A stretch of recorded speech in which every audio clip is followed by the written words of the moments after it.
막말하니까요. 이분 얘기를 또 안 할 수가 없습니다. 어제 있었습니다. 이번에는 기자들을 상대로 굉장히 듣기에 따라서는 불쾌할 수도 있고요. 본인은 물론 다른 취지였다라고 해명을 하고 있습니다만 논란이 되고 있습니다. 그 내용 보시죠. 조선일보입니다. 황교안 대표가 막말 경고한 날 한성교 자유한국당 사무총장입니다. 현역 의원이죠. 바닥에 앉은 기자들에게 아주 걸레질을 하네. 걸레질.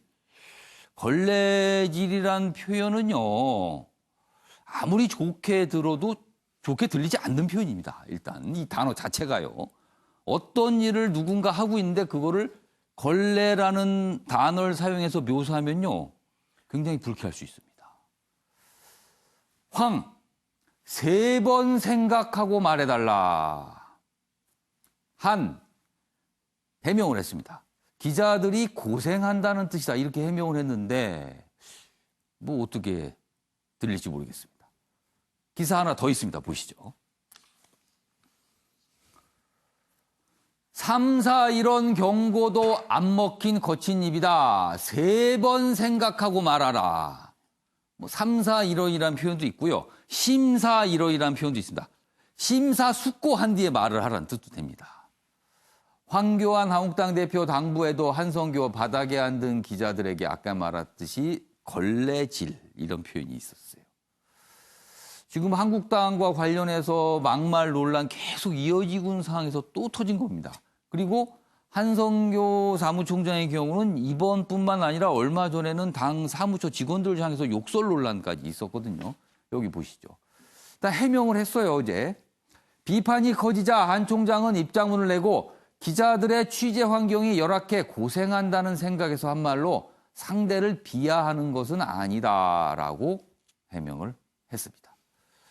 자, 그럼 어제 한성교 총장 그리고 황교안 대표의 발언 연속해서 듣겠습니다. 보시죠.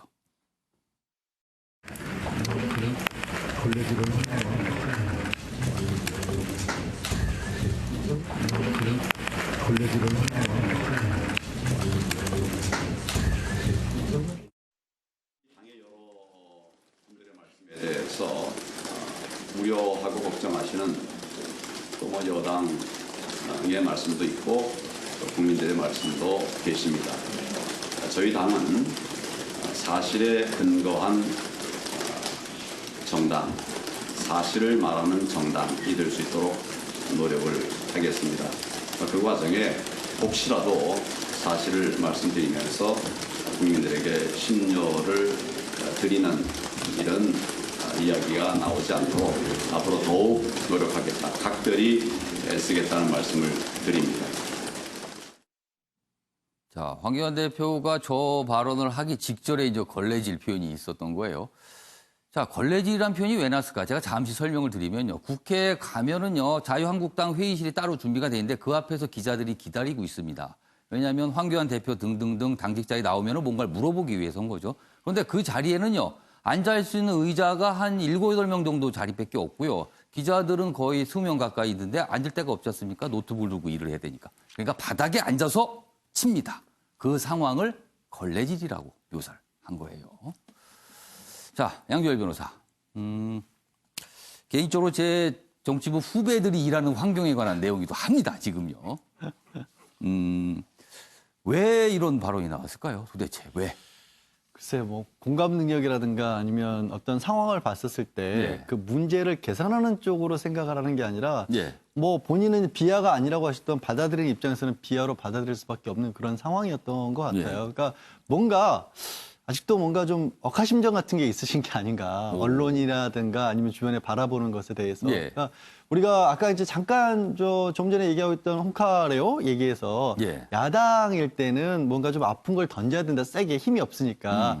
그 얘기라고 하는 게 힘이 없는 존재라는 걸 좀 깔고 있잖아요. 그러다 보면 내가 여당일 때와 이게 차이가 많이 나는 것에 대해서 좀 싫은 부분도 있을 것 같아요. 그러니까 그게 결국에는 여권을 향해 정부형을 향해서 아픈 어떤 발언으로 나오는 게 아니라 뭔가 그냥 막 화가 나 있는 그런 상황 있지 않습니까? 주변에 뭔가 눈에 띄고 이런 게 있으면 어떻게 좀 다스려서 이렇게 좀 더 보듬어주고 이런 생각을 하는 게 아니라 그냥 마구 공격적으로 하기 때문에 저런 말들이 그러니까 정부 여당을 향해서 나오는 것도 아니라 왜 앉아서 고생하는 기자들에게 저런 말을 저도 이제 취재 현장에서 있어봤던 예. 입장으로서 굉장히 기분 나빴을 것 같아요. 상상도 못할 정도로 기분 나빴을 것 같거든요. 나중에 비하 아니라고 해명한다고 될 문제는 아니에요. 정중하게 더 사과를 했으면 좋겠고 예. 한 가지는 또 아까 연장선상에서 말씀드리면 요즘 이제 각자 진영만 보는 예, 생각들 예. 많이 한다고 그랬잖아요. 예. 근데 그거를 뛰어넘어야 되는 게 정치인인데 오히려 거기에 더 심취해 있는 게 아니냐. 그러니까 눈들을 너무 좁게 보고 계신 것들이 아닌가 싶어요. 그래서 더 얘기가 과격하고 세게만 자꾸 나오는 게 아닌가 싶습니다.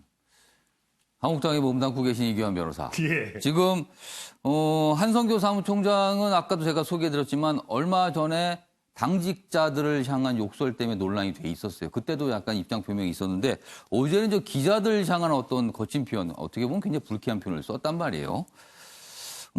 설화가 그러니까 이번뿐만이 아닌 건데요. 이걸 어떻게 지금 분위기가 한국당 내에서는 분위기가 어떻습니까? 이걸 바라보는 분위기가요. 예. 우리 대표께서도 얘기했듯이 예. 세 번 생각하고 한 번 말을 하라. 예. 3, 4, 1원. 예. 또 깊이 생각하고 말을 하라. 이렇게 예. 얘기했듯이 그렇게 좋은 말들이 와야 된다는 것에 대해서는 인정을 하고 있고요. 아마 이때도 아마 뭐 한 사무총장께서 예. 세 번 생각하지 않고 그냥 내뱉은 말인 것 같습니다. 그런데 저는 말 실수라고 보고요. 말 실수지만 어쨌든 객관적으로 봐서는 기자들께서 예. 충분히 불쾌했을 것이다. 저는 그것을 인정을 합니다. 그리고 그 부분에 대해서 부적절한 은행이 있었다는 것을 인정하는 것도 어저께 한승교 예.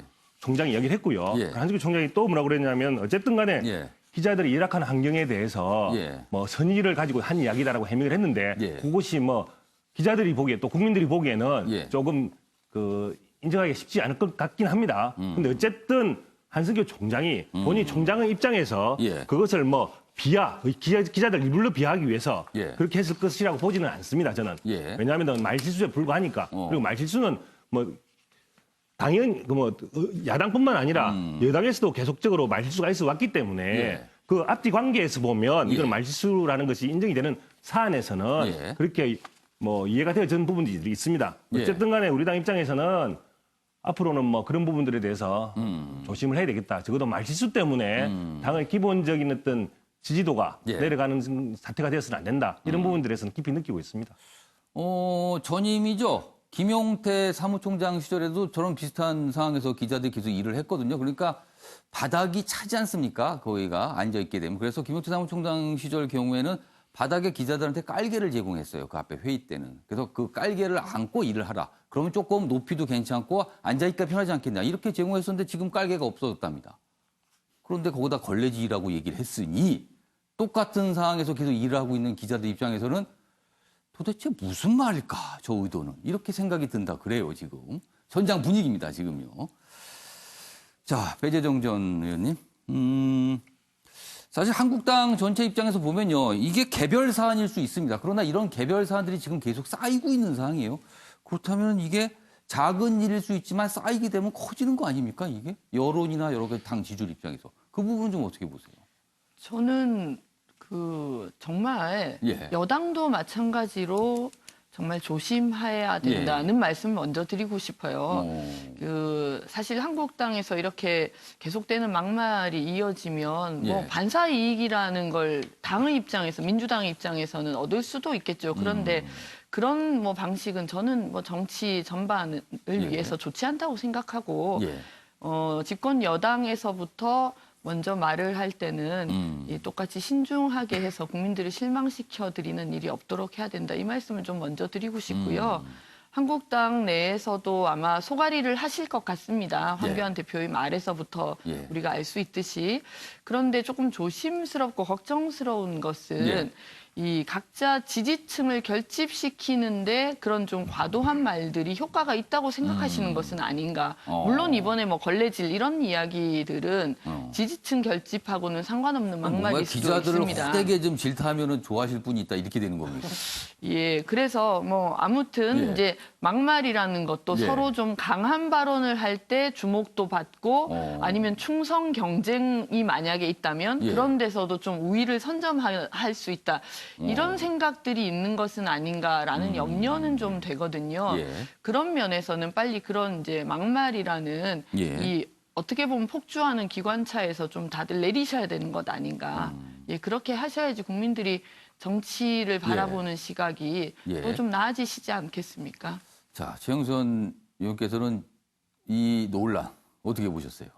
일단 본인이 해명은 했죠. 기자들의 취재 환경이 열악해서 한 말인데 예. 취지가 잘못 전달됐다. 그런데 정말 그런 뜻에서 이런 말을 했다는 것은 정말 앞뒤가 안 맞는 말이거든요. 그래서 저는 사실은 황교안 대표의 인사 참사라고 봅니다. 뭐냐하면은 대표가 되고 나서 예. 가장 중요하게 가장 먼저 한 인사가 사무총장 인사인데 사무총장이라는 분이 예. A를 생각하면서 B를 말하는 사람을 사무총장으로 앉혀놨다는 것은 사무총장이라면 얼마나 언론의 노출 빈도가 예. 많고 조직을 전체적으로 관리해야 되는 분인데 당 살림을 전체적으로 끌고 가는 자리죠. 그런 분이 자기의 예. 취지도 제대로 전달할 수 없는 분을 말 실수 한두 번 할 수 있죠. 그런데 예. 이분은 너무 누적된 말 실수가 있고 그리고 말의 실수가 예. 좀 뭐랄까 스스로 품격을 떨어뜨리는 그런 실수라는 점들이 예. 누적됐다는 측면에서 예. 지금 야당이 여당을 보고 예. 인사 참사를 계속 비판을 하고 있지만 예. 한성교 사무총장의 사례는 예. 좀 야당 스스로 자성해야 될 인사 참사가 아닌가 싶습니다. 유경환 변호사, 인사 참사라고 지금 지적을 해주셨어요. 어떻게 들으셨어요, 그 내용은? 모르겠습니다. 막말보다 더 아픈 말 같은데요. 예. 특히 여당의 인사 참사와 관련해서 같은 표현을 써서 정말 마음이 많이 아픕니다. 예. 그렇지만 어쨌든 한성교 예. 대표께서 한성교 사무총장께서 예. 말실수를 한 건 맞고요. 본인이 부적절한 표현을 썼다고 했기 때문에 예. 그리고 또 한 번이 아니라 두 번에 걸쳐서 이루어진 부분에 대해서 예. 본인도 더 이상 변명 여지가 없다고 생각할 겁니다. 그렇지만 이제 인사 참사라고 하는 거는 역량에 맞는 지위를 줬는 이런 부분인데 예. 한성교 총장님 지금 현재로 예. 본인이 그 어떤 당을 이끌어오는 모습을 보면 보좌관이라든지 행사를 꾸리는 거라든지 관련한 모습을 보면 예. 많은 그 당원들 그리고 당 간부들의 어떤 지지도를 받고 있습니다. 예. 그런 차원에서 보면 인사 참사라고 하는 것은 물론 말한 뜻은 아니지만 너무 좀 과한 편이다. 저는 이렇게 말씀드리고 싶습니다. 그러니까 말 실수 부분을 좀 제외하고 나머지 일하는 부분에 대해서는 평가할 만하다 이 말씀이신 건가요? 그렇습니다. 한국당에 계시니까 옆에서 가까이 보셨으리라 믿겠습니다. 예, 제가 알겠습니다. 실제로 가까이 많이 봤는데요. 예. 일을 아주 열심히 하시고 예. 그리고 이분의 장점은 예. 창의적이십니다. 방송인 출신이라서 그런지 모르지만 예. 관료와답지 않게 일을 추진하는 데서 새로운 생각을 많이 하세요. 이번에 장외 집회할 때도 예. 새로운 생각을 많이 해서 당원들의 지지를 많이 받은 입장입니다. 알겠습니다. 이경환 변호사께서 아무튼 좀 설명을 해 주셨습니다.